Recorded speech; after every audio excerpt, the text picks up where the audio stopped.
हरे कृष्णा। नमस्ते। तो आज के सत्र में हम चर्चा करने की कोशिश करेंगे कि कैसे एक विद्यार्थी का सर्वांगीण विकास किया जा सकता है। कैसा मॉडल हम इम्प्लीमेंट कर सकते हैं जिससे किसी विद्यार्थी का सर्वांगीण सर्व अंगों से विकास किया जाए। तो उससे पहले उसकी ज़रूरत क्या है, उसकी नीड क्या है, इसके बारे में थोड़ी हम चर्चा करेंगे।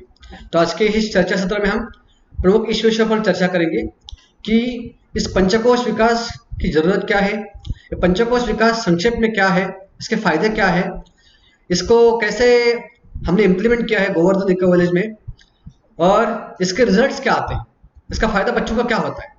ये चार प्रमुख विषयों पर हम चर्चा करने की कोशिश आज करेंगे। तो आज अभी हम पहले देखने की कोशिश करेंगे कि इस पंचकोश विकास की जरूरत क्या है।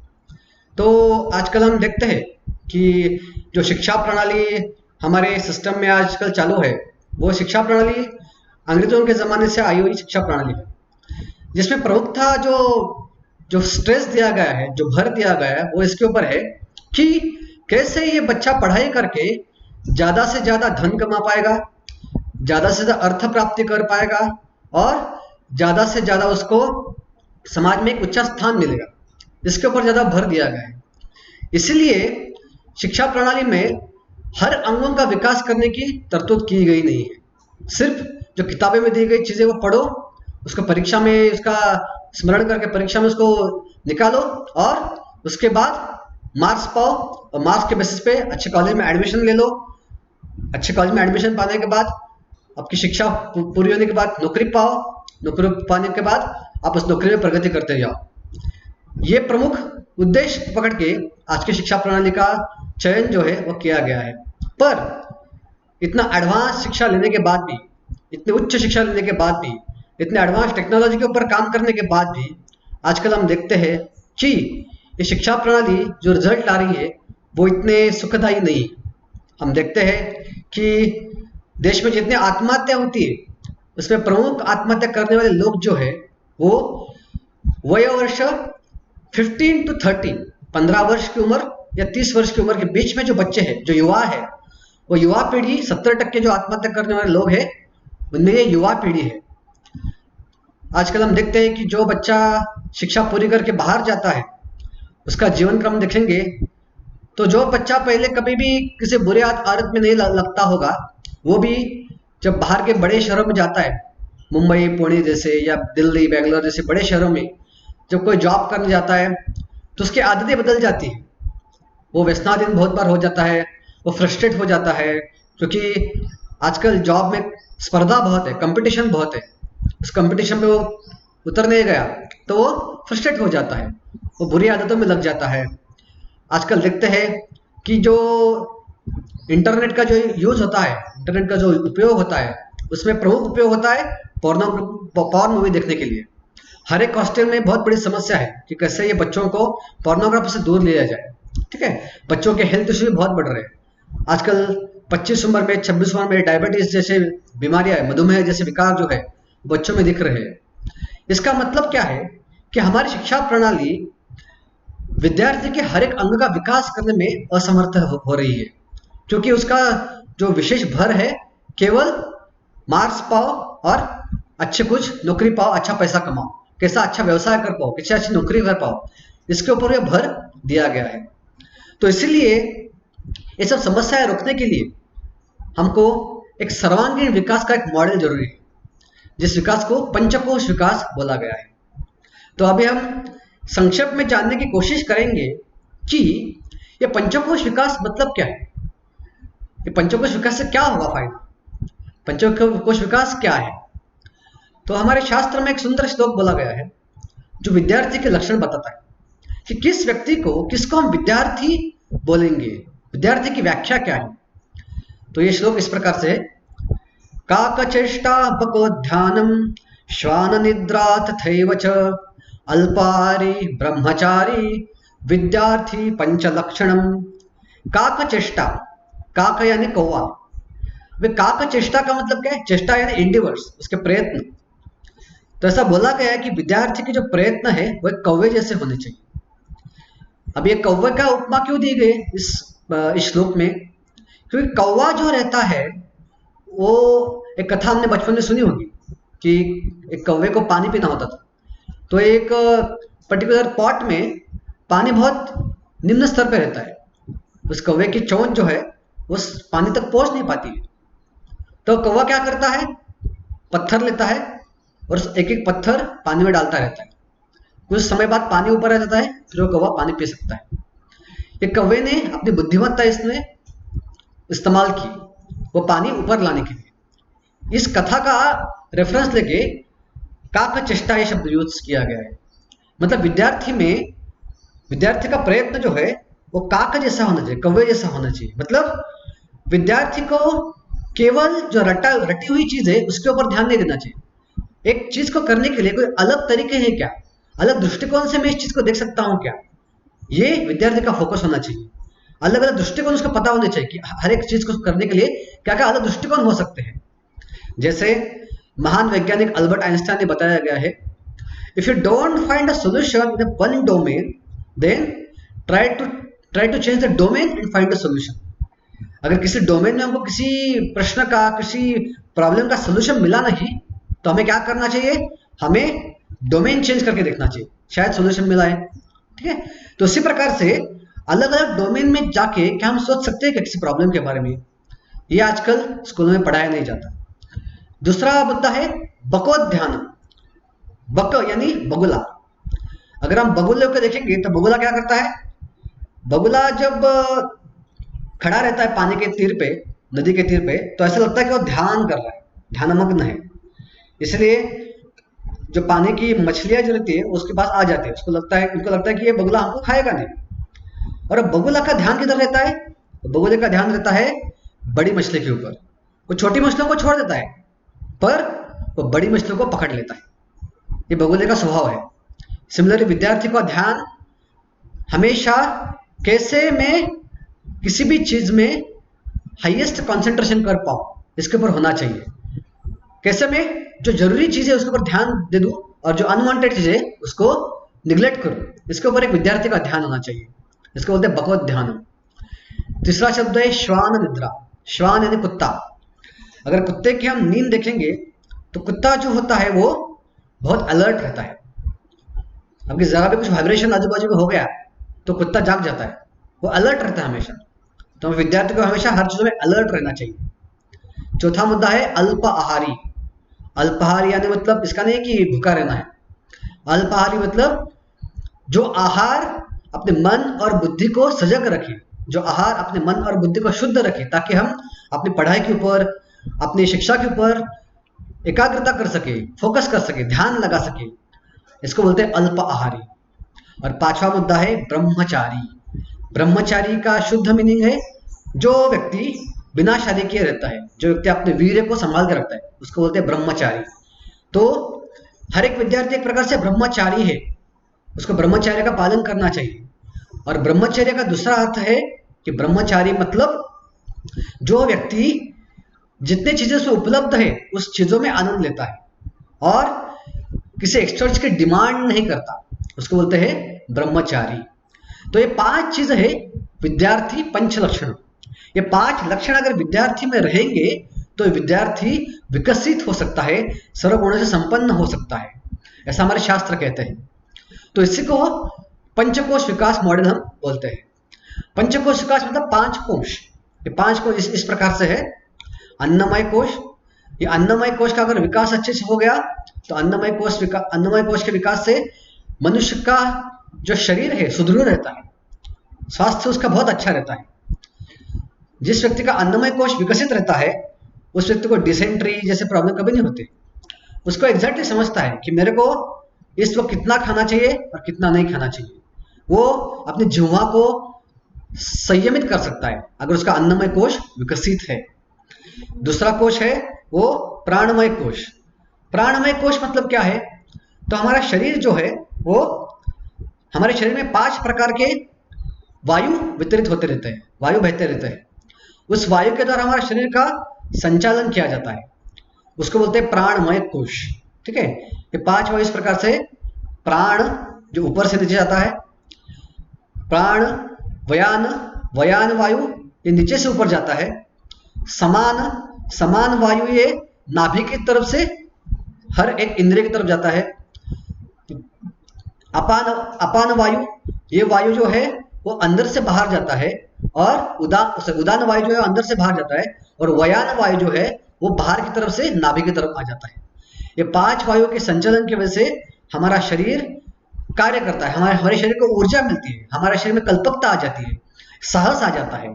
तो उसको जिसका प्राणमय कोश विकसित है उसके पास कल्पकता रहती है, कलात्मकता रहती है, साहस रहता है। ये गुण प्राणमय कोश के विकसित होने से होते हैं। तीसरा कोश है मनोमय कोश। मनोमय कोश अगर विकसित हो जाए तो मनुष्य की संवेदना बढ़ती है, मनुष्य का ध्यान बढ़ता है, फोकस बढ़ता है, कंसंट्रेशन बढ़ता है, क्योंकि ये मन के स्तर पे रहता है। अगर मन शांत रहेगा तो ही हम आगे की चीजें कर पाएंगे। चौथा है ज्ञान विज्ञानमय कोश। आज के हमारे सत्र में हम प्रमुख जो विशेष जोर देंगे वो इस ज्ञान विज्ञानमय कोश के ऊपर देंगे कि कैसे हमने ज्ञान विज्ञानमय कोश विकसित करने के लिए कुछ टेक्निक्स इधर हमारे इस पंचकोश मॉडल में इंप्लीमेंट किए हैं गोवर्धन इको विलेज में। और चौथा है आनंदमय कोश। ये ज्ञान विज्ञानमय कोश जो है बुद्धि के स्तर पर रहता है, और पांचवा जो आनंदमय कोश है, ये आनंदमय कोश आत्मा के स्तर पर रहता है। अगर एक प्रकार से देखा जाए तो ये चारों कोशों का जब विकास हो जाता है, चारों कोश विकसित हो जाता है, तो आनंदमय कोश जो है, आनंदमय कोश ऑटोमेटिक डेवलप हो जाता है। ज्ञानमय कोश जिसका विकसित है, जिसका विज्ञानमय कोश विकसित है, उसको क्या मिलता है? उसको विवेक मिलता है। जिस विवेक के द्वारा क्या सही है और क्या गलत है, विपरीत परिस्थिति में कैसे हम अच्छा डिसीजन ले पाएंगे, इसका विवेक जो है ये विज्ञानमय कोश विकसित होने के बाद आदमी को प्राप्त होता है। और आनंदमय कोश विकसित होने के बाद आदमी में कृतज्ञता बढ़ जाती है, त्याग भावना बढ़ जाती है, निस्वार्थता बढ़ जाती है, और सेवा भाव। आदमी समाज की सेवा करना चाहता है, वो लोगों की सेवा करना चाहता है, वो पर्याय में भगवान की सेवा करना चाहता है। ये भाव जो है उनमें विकसित हो जाता है, हर एक चीज के प्रति उसकी कृतज्ञता बढ़ जाती है। तो अभी हम जानने की कोशिश करेंगे कि कैसे हमने ये पंचकोश विकास मॉडल हमारे गोवर्धन इको विलेज में इंप्लीमेंट किया गया है। तो हमारे इस ग्रामीण शिक्षा विभाग के द्वारा इस गोवर्धन इको विलेज में हर गर्मी के छुट्टियों में और सर्दियों की छुट्टियों में शिविर लिए जाते हैं, कैंप्स लिए जाते हैं, और इस कैंप्स की दिनचर्या ऐसी रहती है कि 5 कोशों का विकास जो है विद्यार्थी में हो सकेगा। ठीक है, तो हमारा जो काम है वो प्रमुखता जो अपने विलेजेस है, हमारे पालघर डिस्ट्रिक्ट के जो विलेजेस है, ग्रामीण जो क्षेत्र है, उनके बच्चों के लिए है। अभी हर छुट्टी में ये 10 दिनों का शिविर 2-3 बार होता रहता है अलग अलग स्कूलों के बच्चों के लिए, ताकि बहुत सारे बच्चों को ये मौका इस विकास में आने, इस विकास को इम्प्लीमेंट करने का मिल सके। तो इसका शेड्यूल ऐसा डिजाइन किया गया है कि 5 कोश हम विकसित कर पाएंगे। तो सर्वप्रथम इस बच्चों में अन्नमय कोश हम कैसा विकास करते हैं, अन्नमय कोश का विकास हम कैसे करते हैं? तो सबसे पहले इन बच्चों को हम जब ये 10 दिन कैंप में रहते हैं, इनको किसी भी प्रकार का जंक फूड खाने के हम मनाही करते हैं, और इन्हें शुद्ध सात्विक शाकाहारी आहार दिया जाता है। जिस प्रकार का आहार हम खाते हैं उस प्रकार की चेतना हमारी हो जाती है। भगवद गीता बोलती है कि आहार में भी 3 गुण हैं, सत्वगुणी आहार, रजोगुणी आहार और तमोगुणी आहार। और जिस प्रकार का आहार हम खाएंगे उस प्रकार की चेतना हमारी हो जाएगी। सिंपल उदाहरण है कि हम एक सिंपल उदाहरण के द्वारा देख सकते हैं कैसे हम ये इसका अनुभूति हम सिंपल उदाहरण के द्वारा कर सकते हैं।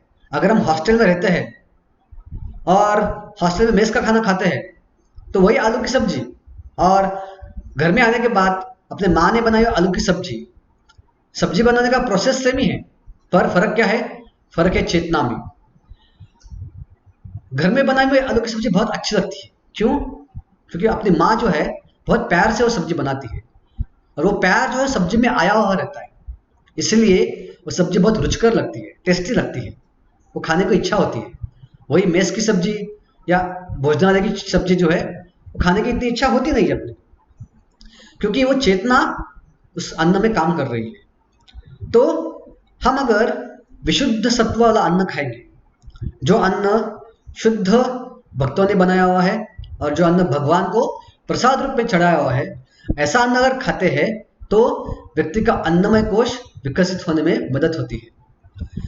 शास्त्र में बोला गया है, शास्त्र बोलते हैं हमारे कि आहार शुद्धो सत्व शुद्धो, सत्व शुद्धो ध्रुवो स्मृति, स्मृति लभ्ये सर्वा ग्रंथिना विप्रमुक्षो हो। अगर हम आहार शुद्ध खाते हैं तो आहार शुद्ध खाने से हमारा सत्व शुद्ध हो जाता है, सत्व शुद्ध होने से हमारी स्मृति जो है वो शुद्ध हो जाती है, और हमें विवेक प्राप्त होता है कि कैसे हम उच्च चीजों के बारे में चर्चा कर सके। ये विवेक, ये गीता में श्लोक, ये उपनिषद में हमारे ये श्लोक आता है। इसलिए ये सात्विक आहार देने से अन्नमय कोश विकसित होने में मदद होती है। दूसरा कारण है जो अन्नमय कोश विकसित होने में मदद करता है, वो है कि कुछ आदतें, जैसे रात को जल्दी सोना और सुबह जल्दी उठना। अगर हम सुबह ब्रह्म मुहूर्त में उठेंगे तो ये जो पीरियड है, ब्रह्म मुहूर्त मतलब सूर्य का उदय होने से पहले का 1.5 घंटे का समय, उस समय में जो वातावरण होता है वो सत्वगुणी होता है। अगर इस समय उठ के हम कुछ साधना करते हैं, मंत्र ध्यान करते हैं, तो ये समय की वजह से, ये जल्दी उठने की वजह से और रात को जल्दी सोने की वजह से ये अन्नमय कोश विकसित होने में मदद होती है। आयुर्वेद बोलता है कि जो नींद हम रात से 9 के 12 में बीच में लेते हैं, वो नींद जो होते हैं वो 6 घंटे के समान होती है। जो नींद हम रात के 12 बजे से 3 बजे में लेते हैं, वो नींद 3 घंटे के समान होती है।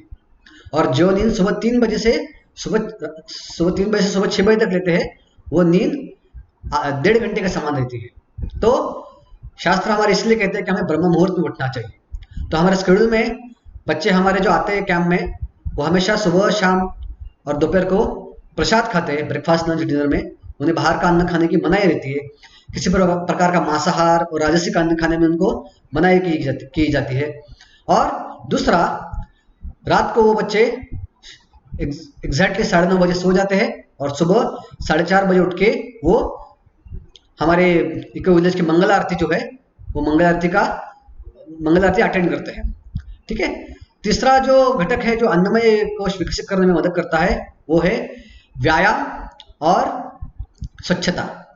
तो हमारे गोवर्धन इको विलेज में एक कैंप में सुबह उठने के बाद, जब मंगल आरती होने के बाद, कुछ मंत्र ध्यान करने के बाद, ये बच्चे जो है ये योगासन करते हैं, व्यायाम करते हैं, सूर्य नमस्कार करते हैं। और शाम को इन्हें मैदानी खेल खिलाया जाता है, कबड्डी, खो खो, वॉलीबॉल, ये जैसे खेल जो है जो मैदान में खेले जाते हैं, जिससे शरीर का विकास होता है, ये खेल हम बच्चों से खिलवाते हैं। आजकल देखते हैं कि बच्चे जो है आधुनिक प्रणाली के कारण, आधुनिक तंत्रज्ञान के कारण मोबाइल गेम्स में उलझे रहते हैं, पबजी जैसे गेम्स, कंप्यूटर गेम्स वो खेलते रहते हैं। इसलिए वो शरीर बाहर जाके खेल खेलते नहीं, इसलिए उनका शरीर का विकास होता नहीं है, शरीर तंदुरुस्त होता नहीं है। तो ये 3-4 चीजें जो है कि खेल खेलना, योगासन करना, सुबह जल्दी उठना, रात को जल्दी सोना और आहार शुद्धि, प्रसाद का ग्रहण करना, इससे उनका अन्नमय कोश विकसित होने में मदद होती है। और इस अन्नमय कोश के विकास की वजह से परिणाम ऐसा होता है कि जब बच्चे हमारे कुछ मात्रा में विकसित होता है, इसका परिणाम ऐसा होता है कि जब बच्चे कैंप से बाहर जाते हैं, कहीं बुरी आदतें उनसे छूट जाती है। कई बच्चों ने ऐसा अनुभव बताया कि 10 दिन ऐसा शुद्ध अन्न खाने के बाद, ऐसा सात्विक, ऐसा रुचिकर अन्न खाने के बाद हमें बाहर का अन्न खाने की इच्छा नहीं होती है, हमें मांसाहार करने की इच्छा नहीं होती है।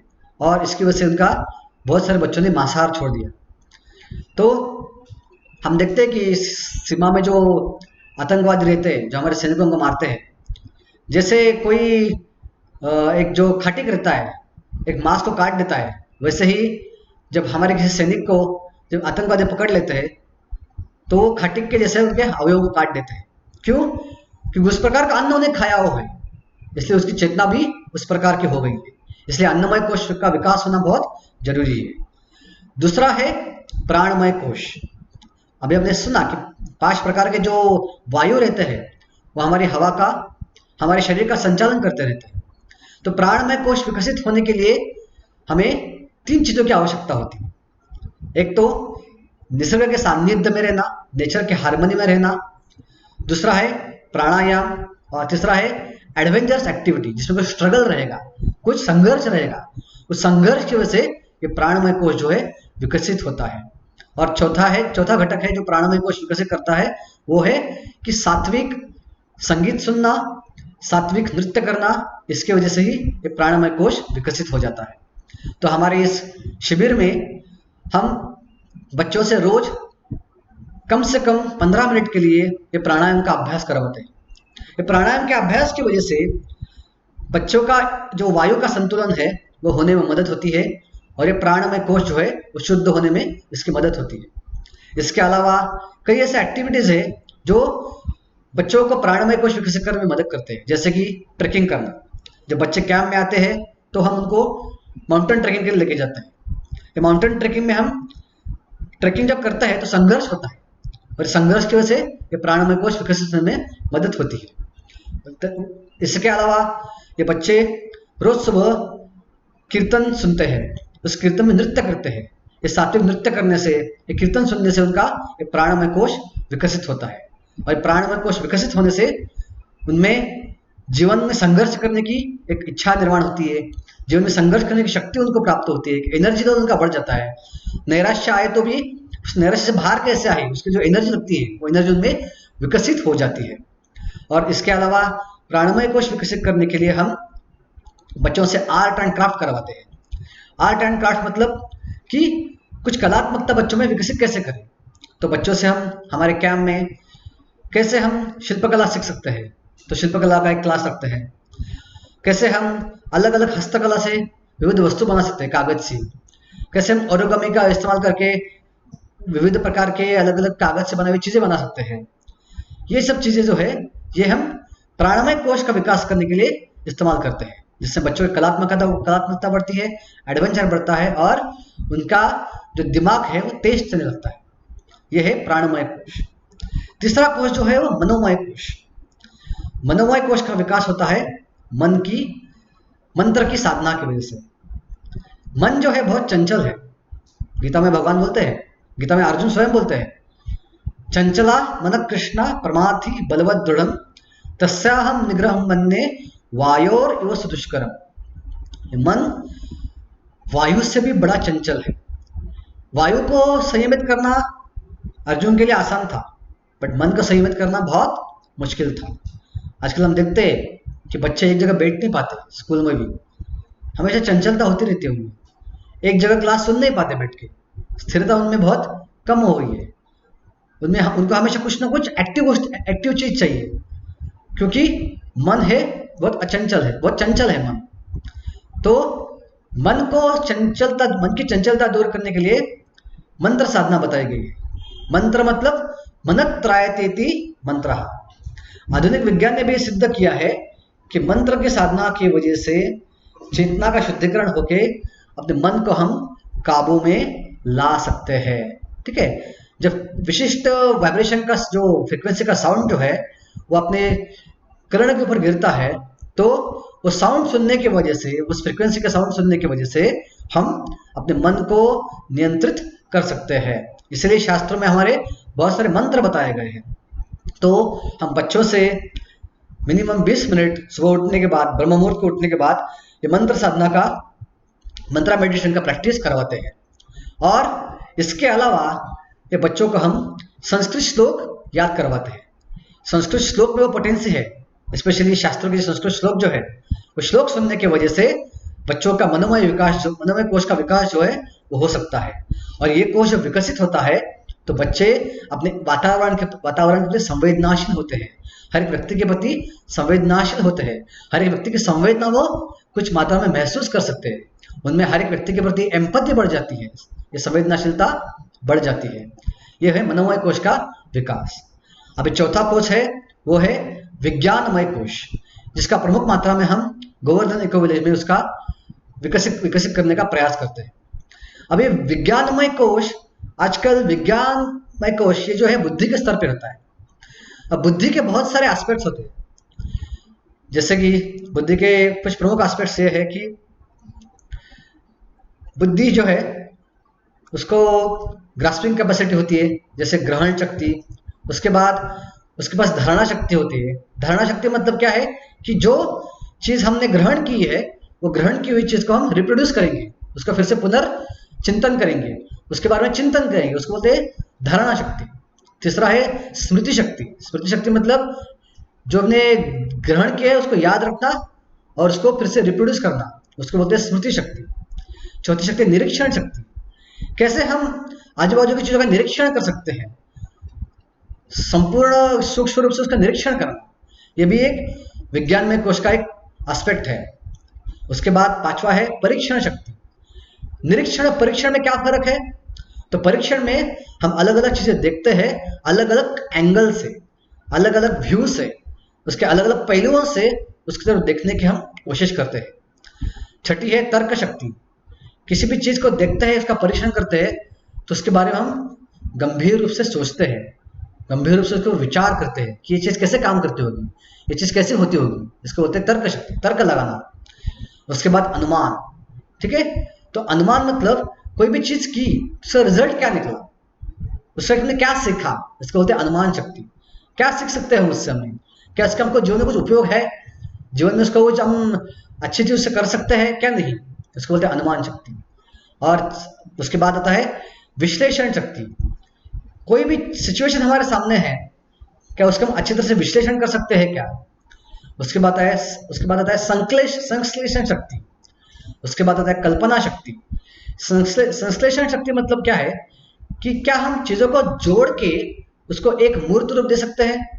पांच चीजें अलग अलग कुछ चीजें काम करती है, पांच चीजें हैं जो अलग अलग रूप से काम करती है, क्या उसको जोड़ के हम एक बिगर पिक्चर बना सकते हैं क्या, उसको बोलते हैं संश्लेषण शक्ति। कल्पना शक्ति यानी क्रिएटिव थिंकिंग, हटके विचार करना। और लास्ट में आता कल्पना शक्ति। ये जो फैक्टर्स है, ये फैक्टर्स बुद्धि का विकास करने के लिए फायदेमंद है। ये फैक्टर का विकास हो जाएगा तो बुद्धि का विकास हो जाएगा, विज्ञान में कोश का विकास जो है वो हो जाएगा। तो आजकल हम देखते हैं कि हमारी शिक्षा प्रणाली प्रमुखता प्रथम तीन पहलू जो है धारणा, स्मृति और ग्रास्पिंग, ग्रहण शक्ति, इसके ऊपर फोकस करने का कोशिश करते हैं। पर उसमें भी प्रमुखतः स्मृति, स्मरण शक्ति के ऊपर ज्यादा जोर दिया जाता है। बस किताब में जो लिखा है उसको याद रखो और परीक्षा में उसको फिर से रिप्रोड्यूस करके पेपर में लिख दो। ये इसके ऊपर ज्यादा फोकस हमारी शिक्षा प्रणाली में दिया गया है। पर इधर हमने ये सारे 10 फैक्टर्स का विकास करने की कोशिश हमने इस विज्ञान में कोश के विकास में की है। तो उसकी प्रमुखता दो पहलू है। प्रथम पहलू है हमारा गणित कार्यक्रम और दूसरा है हमारा विज्ञान कार्यक्रम। अभी ये गणित कार्यक्रम हमारा क्या है, तो विशेषता ये जो दो विषय है गणित और विज्ञान, इसके बारे में बच्चों में बहुत सारी भीति रहती है, बहुत भय रहता है। आजकल देखते हैं कि बच्चों का गणित बहुत कमजोर होता जा रहा है। जैसे हमारे ग्रामीण इलाके में जहाँ पे हम काम करते हैं, एक एग्जाम्पल के तौर पे आपको देता हूँ मैं, कि एक विद्यार्थी मेरे पास आया था। वो बोला कि मेरा अब 10वीं का विद्यार्थी था और समय था जनवरी का, उसके फरवरी एंड में एग्जाम थी, मार्च के फर्स्ट वीक में एग्जाम थी उसकी 10वीं की। जनवरी के प्रथम सप्ताह में वो मेरे पास आ गया और उसने मेरे को बोला कि सर मेरा आप गणित ठीक करवा दीजिए, मेरे को गणित सिखाइए यार। मैं बोला ठीक है, आप इसी समय पे आ जाओ, मैं आपको 10वीं का गणित सिखाऊंगा। मैं जिसको जब वो गणित की किताब निकाली मैंने, और पहला जो प्रकरण था, पहला चैप्टर जो था वह था वर्ग समीकरण। एक समीकरण मैंने लिखा किताब पे, नोटबुक पे, और उसको कैसे सॉल्व करते हैं, उसको सुलझाते कैसे है, वो मैंने उसको बताया। पर वो बच्चा पूरी तरह ब्लैंक था, उसको कुछ भी समझा नहीं। क्यों नहीं समझा उसको? क्योंकि उसको गुणाकार क्या है पता नहीं था, उसको बेरीज एडिशन कैसे करते पता नहीं, सब्सट्रैक्शन कैसे करते पता नहीं, डिवीजन कैसे करते उसको पता नहीं। ये बेसिक चीजें जो बच्चों में बचपन से विकसित होनी चाहिए, 10वीं में जाने के बाद उसको आती नहीं थी। अभी इस अवस्था में 1 महीने में केवल 1 घंटा समय देके ये अशक्य था कि उसका हम 10वीं गणित का हम परीक्षा में उसको पास करवा सके। तो ये जो हमने केस स्टडी देखी, ये काफी मात्रा में ये ग्रामीण स्कूलों में पाई जाती है। तो ऐसा क्यों होता है? तो प्रमुखतः इसका कारण ये है कि जब शिक्षक आजकल पढ़ाते हैं गणित विषय, तो बहुत सारे बच्चे उसको कनेक्ट नहीं कर पाते, क्योंकि शिक्षक एक लेवल पे आके पढ़ाते हैं। हर एक बच्चे का ग्रास्पिंग लेवल जो है अलग रहता है, ग्रहण शक्ति हर एक बच्चे की अलग रहती है। तो उस लेवल पे जब तक शिक्षक आता नहीं है, बच्चे समझ नहीं पाते। आजकल क्लास में मिनिमम 60 बच्चे रहते हैं, हर एक के लेवल पे आना शिक्षक को शक्य नहीं होता। पॉसिबल नहीं होता। इसीलिए कुछ बच्चे हैं जिनको समझता है आगे बढ़ जाते हैं, कुछ बच्चे जिनको गणित आधा ही समझता है वो बीच में रह जाते हैं। वो कुछ चीज़ें समझते हैं, कुछ चीज़ें समझ नहीं पाते, इसलिए पूर्ण तरफ से वो गणित समझ नहीं पाते। और तीसरा घटक जो है वो है कि जो बच्चे गणित में पूरी तरह वीक हो जाते हैं, कच्चे रह जाते हैं, ऐसे 3 वर्ग आ जाते हैं। तो ये समस्या सॉल्व करने के लिए एक हैदराबाद में संस्था है वंदे मातरम फाउंडेशन। तो उन्होंने 14 साल का रिसर्च किया हुआ है और एक प्रोग्राम डिजाइन किया गया है जिसको बोलते हैं little leader little teacher program. इस प्रोग्राम का इम्प्लीमेंटेशन जो है हमने हमारे इस कैम्प में गणित का विकास करने के लिए विज्ञान में कोश के अंडर किया हुआ है। इस प्रोग्राम में क्या करते हैं हम, तो इस प्रोग्राम में सबसे प्रथम जो बच्चे आते हैं कैम्प में उनका हम एक परीक्षा लेते हैं छोटा सा। उस छोटा सा परीक्षा लेने के बाद उस जो मार्क्स बच्चों को मिलते हैं उनको हम डिक्रीजिंग ऑर्डर में लिख देते हैं और उसके हिसाब से बच्चों के ग्रुप बनाते हैं। जो सबसे टॉपर है उस ग्रुप में उसको बोलते हैं लिटिल लीडर। ये लिटिल लीडर जो है एक 80 बच्चों का एक हाउस संभालता है। ये 80 बच्चों का हाउस जो है उसको हम 2 ग्रुप में डिवाइड करते हैं, 40-40 बच्चों के। ये 40-40 बच्चों के ग्रुप को हम क्लास बोलते हैं। ये क्लास का जो टॉपर रहता है उसको हम बोलते हैं लिटिल टीचर। ये 2 लिटिल टीचर हो गए, एक लिटिल लीडर हो गया, 2 लिटिल टीचर हो गए। अब एक क्लास जो रहता है, एक क्लास में भी हम 5-5 के अलग अलग ग्रुप बनाते हैं और हर एक ग्रुप का जो टॉपर रहता है उसको बोलते हैं कैप्टन, ग्रुप कैप्टन। तो जब भी हम ये प्रोग्राम इम्प्लीमेंट करते हैं तो इस गणित का प्रैक्टिस जो है हम ग्रुप में करते हैं। ग्रुप के में करने की वजह से क्या होता है कि अगर ग्रुप में किसी बच्चे को अगर कोई गणित आ नहीं रहा है तो वो डायरेक्टली टीचर के पास जाता नहीं, क्योंकि वो टीचर को पूछने में घबराता है। क्लास में बच्चा टीचर को सवाल पूछने में घबराता है। क्यों? उसको ऐसा लगता है कि मेरी हंसी उड़ाई जाएगी, शायद मेरा क्वेश्चन अत्यंत फालतू रहेगा, मेरी हंसी उड़ जाएगी, वो डर जाता है। बट अपने दोस्त को पूछने में हिचकिचाता नहीं है। तो हर एक ग्रुप कैप्टन का ये जिम्मेदार रहता है कि अपने ग्रुप का जो है मार्क्स लेवल बढ़ना चाहिए। तो अपने ग्रुप कैप्टन को पूछता है।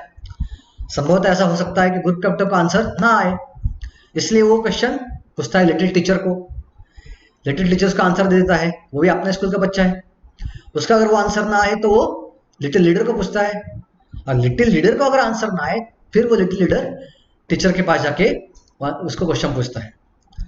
इसकी वजह से होता ये है कि हर एक बच्चा जो है ये शिक्षा प्रणाली से कनेक्टेड रहता है, कोई भी स्पेस्ड आउट नहीं रहता इस सिस्टम में। तो हर एक बच्चा धीरे धीरे गणित में प्रगति कर सकता है।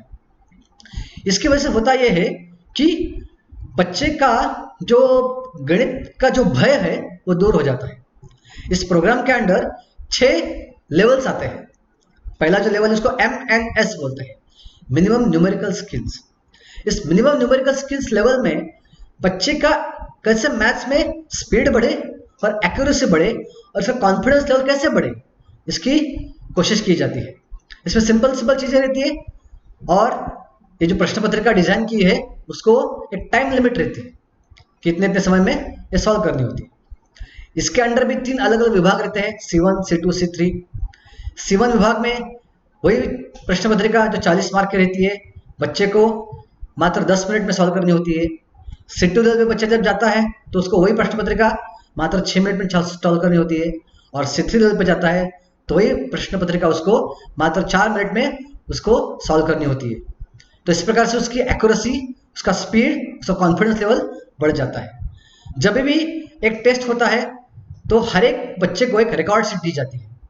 उस रिकॉर्ड शीट में हर एक टाइप का जो क्वेश्चन है उसका एक लिखित स्वरूप में क्वेश्चन मौजूद रहता है कि ये प्रश्न पत्रिका में कौन सा क्वेश्चन मेरा गलत हो गया, उसको नोट डाउन करो। और जब आप प्रैक्टिस करोगे नेक्स्ट टाइम तो जो आपका गलत हो रहा है उसकी तरफ फोकस करो। हर एक कैप्टन की जिम्मेदारी रहती है कि जो गलत हो रहा है अपने ग्रुप में वो कैसे उस बच्चों को मैं हेल्प कर सकता हूँ उसको सुधारने के लिए, वो मदद करो। हमारे अनुभव में ऐसे बहुत सारी चीजें बच्चों की हो गई है कि जिस बच्चों को पहले टेस्ट में 0 मार्क मिलते थे, 3-4 दिन प्रैक्टिस करने के बाद वही बच्चे 40/40 मार्क्स पा लेते हैं, और C2 लेवल जो 6 मिनट का लेवल है उसमें भी वो बच्चे 30 के ऊपर जाते हैं, क्योंकि उन्होंने प्रैक्टिस की ग्रुप में, एक जगह बैठ के ग्रुप में प्रैक्टिस की। जब हम 4 बच्चों के ग्रुप में प्रैक्टिस करते हैं और देखते हैं कि अरे हाँ ये मेरा दोस्त है, इसको भी आगे बढ़ाना है, तो इसकी वजह से होता क्या है कि हर एक ग्रुप में एक हेल्दी कंपटीशन आ जाती है। ग्रुप कैप्टन का जो परफॉर्मेंस है वो क्या रहता है, अपने ग्रुप का क्या परफॉर्मेंस है उसके ऊपर उस ग्रुप कैप्टन का परफॉर्मेंस रहता है। इसकी वजह से कॉपरेशन बढ़ता है, बहुत कॉपरेशन बच्चों में बढ़ जाता है, और एक जो गणित का भीति है वो दूर हो जाता है। जब बच्चा ये लेवल क्रॉस करता है तो दूसरा लेवल है MLA, मिनिमम लर्निंग एबिलिटी। इसमें भी 3 लेवल है, 1 2 3। लेवल 1 पे जो मैथमेटिक्स के बेसिक्स जो रहते हैं, 5वीं से 6ठी स्टैंडर्ड के जो गणित से, पॉइंट्स का मल्टीप्लिकेशन, पॉइंट्स का डिवीजन, जिसमें बच्चे बहुत गलती करते हैं, basic sign conventions, negative numbers का मल्टीप्लिकेशन, सब्सट्रैक्शन, एडिशंस, फ्रैक्शंस का मल्टीप्लिकेशन, सब्सट्रैक्शन, एडिशंस, ये जो है ये बच्चे इसमें पक्के हो जाते, इसमें बच्चे स्ट्रांग हो जाते हैं। ये दूसरे लेवल का जब पहला विभाग बच्चा पूरा करता है तो दूसरा लेवल पे जाता है, जिसमें बच्चा और थोड़े हायर चीज़ें जैसे कि इक्वेशन सॉल्व करना, इक्वेशन को सिंपल रूप में लिखना, पॉलिनोमियल सॉल्व करना, इसमें बच्चा पक्का हो जाता है। तीसरे लेवल पे जाते हैं तो थोड़ा बहुत लॉजिकल थिंकिंग उसको आ जाता है। ये सेकंड लेवल पूरा होने के बाद जो थर्ड लेवल है वो है MESA, minimum equation solving ability. ये क्रॉस करने के बाद उसको बोलते हैं MEFA, minimum equation forming ability. Minimum equation forming ability में बच्चा खुद से इक्वेशन बनाना सीख जाता है, ठीक है। उसके बाद का लेवल है कैलकुलस, जो प्रमुखता साइंस के बच्चे जो है जिनके लिए गणित ये रहता है वो कैलकुलस के बेस पे रहता है, ट्रिग्नोमेट्री, कैलकुलस। और लास्ट वाला सेक्शन जो है इंजीनियरिंग मैथमेटिक्स। अगर इस प्रोग्राम को हम अच्छी मात्रा से इम्प्लीमेंट करेंगे तो अनुभव ये बताता है कि जो बच्चा गणित में अत्यंत वीक रहेगा, बहुत उसका गणित कच्चा रहेगा, वो बच्चा भी 2 साल में इस स्थिति के ऊपर पहुंच जाता है कि वो बच्चा किसी भी प्रकार का गणित उसको दिया जाए तो उसको सॉल्व करने की क्षमता जो है वो बच्चा रखता है। हमारे शिविर में हम देखते हैं कि 6ठी स्टैंडर्ड के बच्चे जब कैंप में आते हैं, जिनका इनिशियल स्कोर 0 1 2 3 रहता है, जब 10 दिन का कैंप खत्म हो जाता है तो ये प्रोग्राम का इम्प्लीमेंटेशन की वजह से ये बच्चा 9th स्टैंडर्ड के प्रॉब्लम्स आसानी से सॉल्व करता है 6ठी स्टैंडर्ड में। ये हमारे कैंप का हमने रिजल्ट देखा है। जिस संस्था में से ये प्रोग्राम चलाया जाता है उसमें उधर ने प्रत्यक्ष जाके देखा था कि 3 साल से जो प्रोग्राम ये चला रहे हैं उनके बच्चों का उन्होंने हमको चैलेंज दिया था कि हमारे बच्चों को कोई भी सवाल पूछो।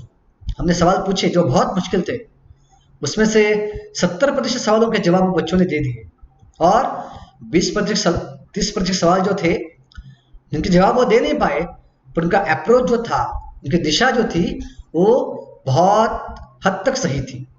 ये क्यों हुआ?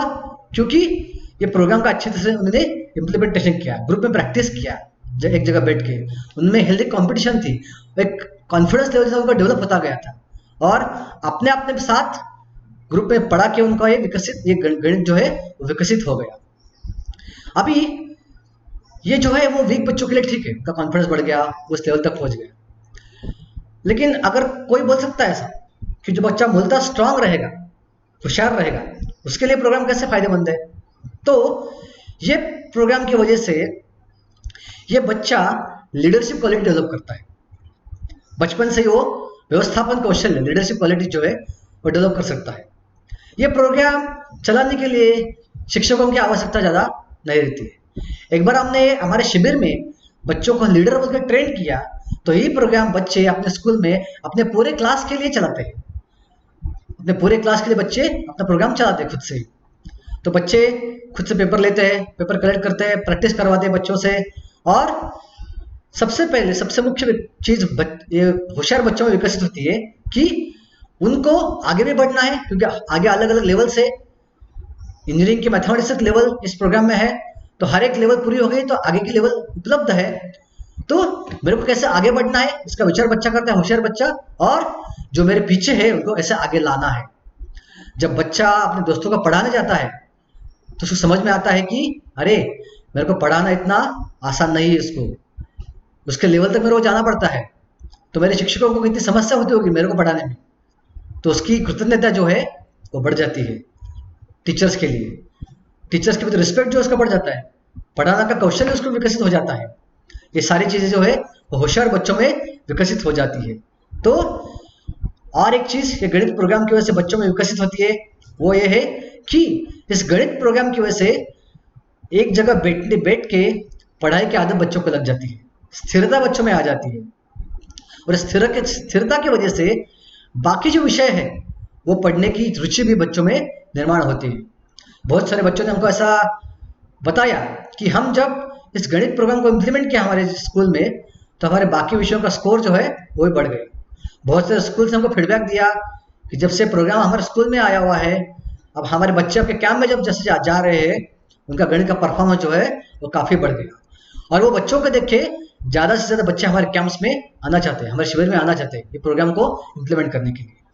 तो ये हो गया हमारा गणित विषय का एस्पेक्ट, जो बच्चों को लीडर बनाता है, टीचर बनाता है, उसमें कृतज्ञता निर्माण करता है, उसका मैथ्स परफेक्ट करता है, उसकी जो विचार करने की क्षमता है वो बढ़ाता है, कोऑपरेटिवनेस बढ़ाता है, एक प्रकार का सहयोग जो बच्चों में होना चाहिए वो बच्चों में बढ़ जाता है। आगे जाके बच्चों में सहयोग क्यों नहीं बढ़ता, सहयोग आजकल क्यों नहीं रहता है, बहुत सारे झगड़े होते हैं आजकल, क्योंकि बचपन से ये चीज विकसित की गई नहीं। और दूसरा एस्पेक्ट जो है विज्ञान में कोर्स के लिए हमारे शिविर में हम इम्प्लीमेंट करते हैं, वो है विज्ञान प्रोग्राम। अभी विज्ञान प्रोग्राम के बहुत सारे पहलू हैं। आजकल स्कूलों में, बहुत सारे स्कूलों में, हमारे ग्रामीण विभाग क्षेत्र में देखा जाए तो प्रयोगशालाएं नहीं है, तो विज्ञान जो चीज़ है वो रट लेते हैं, इसलिए उनको विज्ञान समझ में नहीं आता।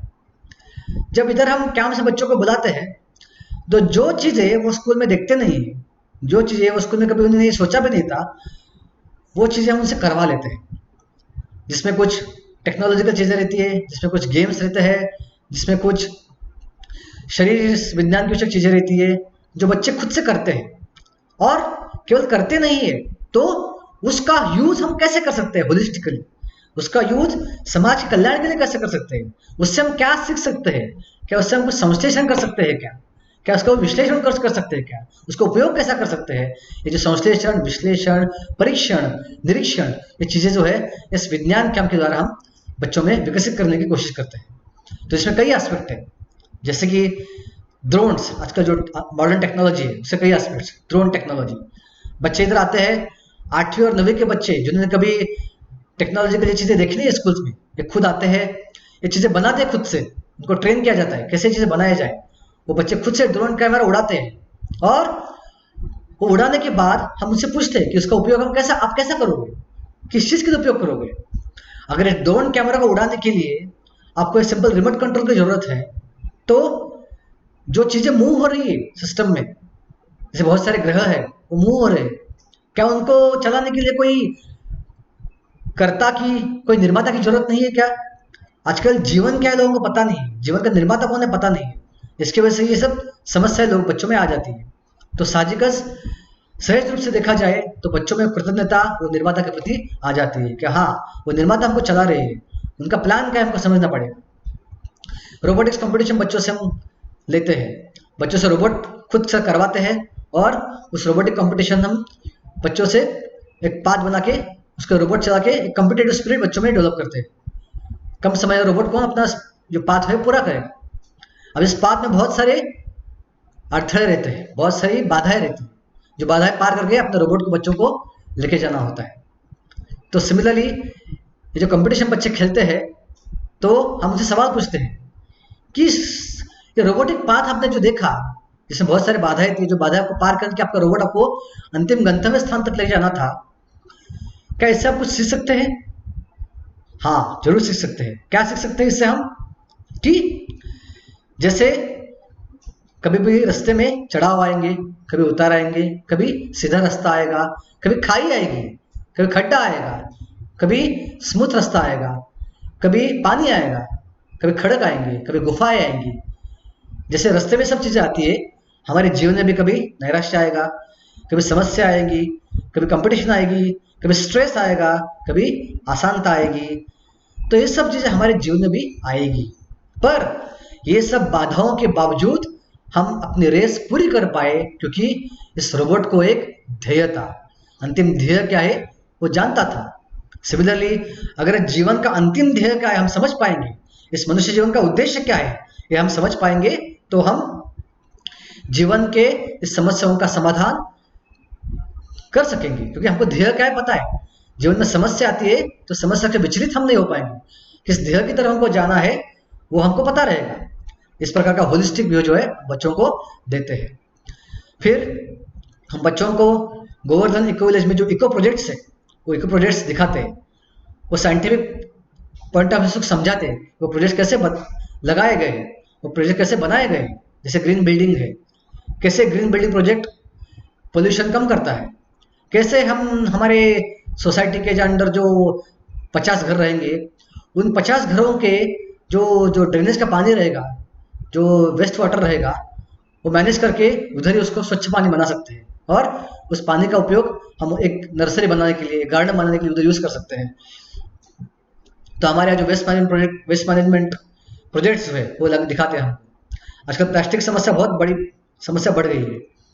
ये प्लास्टिक का पेट्रोल में कैसे, डीजल में कैसे कन्वर्जन होता है, ये प्लांट हमारे यहाँ लगाया गया है, उसका वर्किंग कैसे है, कैसे काम करता है, ये हम उसको बताते हैं। कैसे हम साइक्लिक मॉडल डिजाइन कर सकते हैं, कैसे हम चीज़ों को इस्तेमाल पुनः पुनः इस्तेमाल करके जो प्रदूषण जो है, पोल्यूशन जो है कम कर सकते हैं। इसकी वजह से हम कैसे ये वसुधा की जो विविधता है, सस्टेनेबिलिटी है, उसकी जो उसका विकास हम कैसे कर सकते हैं, ये चीज़ें हम बच्चों को उससे बताते हैं। बच्चों की कल्पकता बढ़ाने के लिए हम बच्चों को कुछ टास्क देते हैं। जैसे कि सपोज आपको एक सिटी बनानी है, बच्चों को ग्रुप में डिवाइड करते हैं, आपको एक सिटी बनानी है जो सिटी पूरी तरह प्रदूषण मुक्त है, एडवांस टेक्नोलॉजी से परिपूर्ण है, और आपको सिटी बनानी है प्रदूषण मुक्त भी है, एडवांस टेक्नोलॉजी से भरी हुई है, और उसमें किसी भी प्रकार की बाधा नहीं आती है उस सिटी में। और जो आपने सीखा, ड्रोन सीखा, रोबोट सीखा, फोल्डस्कोप सीखा, जो टेक्नोलॉजी आपने इधर सीखी है, ये टेक्नोलॉजी का इस्तेमाल करके पर्यावरण को सुसंगत रख के आप ये सिटी कैसे बना सकते हो। तो साहजिक रूप से वो कल्पकता जो है बच्चों में विकसित हो जाती है।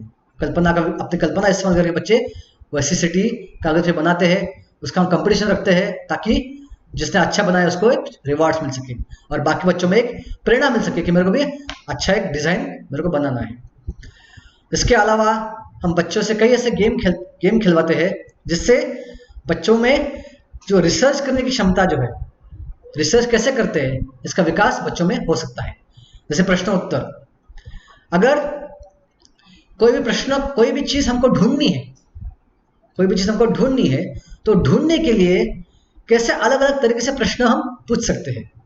तो दो ग्रुप किया जाते हैं इसमें। एक बच्चा जो है वो एक पर्टिकुलर वस्तु, एक वस्तु डिसाइड करता है कि वस्तु क्या रहेगी, और उस वस्तु को कुछ सवाल पूछ के बच्चों को दूसरे ग्रुप को पहचानना होता है। अलग अलग प्रकार के सवाल कैसे पूछ सकते हैं, कैसे अलग अलग प्रकार से हम किसी चीज़ को ढूंढने के लिए विचार कर सकते हैं। इसका विकास जो है, जो संकलन शक्ति है, कल्पना शक्ति है, इसका विकास इन खेलों के माध्यम से हो जाता है।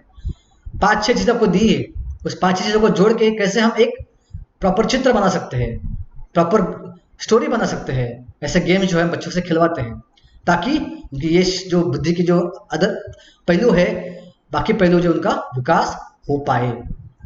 इसके अलावा सबसे प्रमुख चीज जो है वो बुद्धि का विकास करती है, वो है साधुओं का संग और शास्त्र का अध्ययन। तो हमारे कैंप में, हमारे शिविर में हर सुबह 1 घंटे के लिए मूल्य शिक्षण के ऊपर एक क्लास होता है, जिसमें अलग अलग प्रकार के साधु, अलग अलग प्रकार के पंडित लोग, अलग अलग प्रकार के बुद्धिमान लोग आते हैं, जो शास्त्र के आधार पे अलग अलग तत्व जो है, अलग अलग मूल्य जो है, उनका विकास हम कैसे कर सकते हैं, उसके बारे में इंटरैक्टिव क्लासेस लेते हैं, स्टोरी बताते हैं, शास्त्र से, रामायण महाभारत से स्टोरी बताते हैं, ताकि ये मूल्यों का विकास बच्चों में हो सके। और शास्त्रों का अध्ययन बच्चों से करवाया जाता है। भगवत गीता जैसे शास्त्र जो है उनका अध्ययन बच्चों से करवाया जाता है ताकि ये विकास बच्चों में अच्छी तरह से हो सके। इसके अलावा अच्छे अच्छे वीडियोस, अच्छे अच्छे डिवोशनल मूवीज, अच्छे अच्छे संतों के बारे में इंफॉर्मेशन, संतों के जीवन के चरित्र इनके ऊपर जो वीडियोस है बच्चों को दिखाए जाते हैं, ताकि ये महापुरुषों के चरित्र देख के, महापुरुषों का जीवन देख के कैसे उनके गुण जो है अपने जीवन में उतार सकते हैं, ये जो ज्ञान जो है बच्चों को मिल जाता है। वो लोगों ने कैसे समस्या का समाधान किया, कैसे समस्याओं का सामना किया और कैसे समस्या में विचलित नहीं हुए, तो वो गुण अपने जीवन में कैसे विचलित कर सकते हैं, इस चीज का विकास हम इस माध्यम से बच्चों में करवाने की कोशिश करते हैं। पांचवा एस्पेक्ट इसमें आता है, वो है नेचर के प्रति हार्मनी। हर एक नेचर के छोटे छोटे एस्पेक्ट से हम क्या सीख सकते हैं। एक पेड़ है, एक पेड़ से हम क्या सीख सकते हैं, तो बच्चों को ग्रुप बना के हम हर एक बच्चों को अलग अलग विभाग में भेजते हैं, और आपके विभाग में जो जो निसर्ग में चीजें उपलब्ध है उससे आप क्या सीख सकते हो, ये विचार करके उसको कागज पे लिख के आ जाओ और उसका कंपटीशन हम लेते हैं। इसके अलावा बुद्धि का विकास करने के लिए साइंस क्विज, मैथ्स क्विज ऐसे कंपटीशन लेते हैं। निरीक्षण शक्ति बढ़ाने के लिए हम बच्चों में आकाश दर्शन का कार्यक्रम रखते हैं। ये सारी जो चीजें हैं ये हम बच्चों का बुद्धिमय कोश, जो विज्ञान में कोश है, उसका विकास करने में यूज करते हैं। और इसका परिणाम ऐसा होता है कि ये चारों कोशों का अच्छे से विकास होने की वजह से, कुछ मात्रा में इसका शुद्धिकरण होने की वजह से बच्चों में आनंदमय कोश विकसित होता है, बच्चों में कृतज्ञता बढ़ जाती है। वो कृतज्ञता मैंने गणित प्रोग्राम में बताया आपको कि अपने शिक्षक के प्रति रहती है, अपने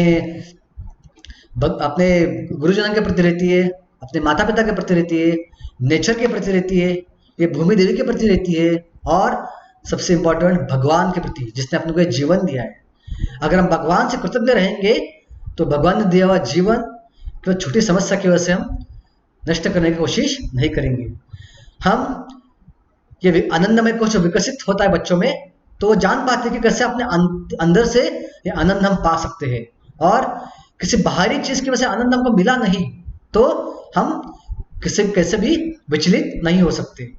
समस्या जो है जीवन में एक इमारत की ऊंची की तरह रहती है, इमारत की हाइट की तरह रहती है, लेकिन जिसका आनंदमय कोश विकसित होता है उसकी अवस्था क्या रहती है, वो एक हेलीकॉप्टर में बैठे हुए आदमी जैसा रहता है।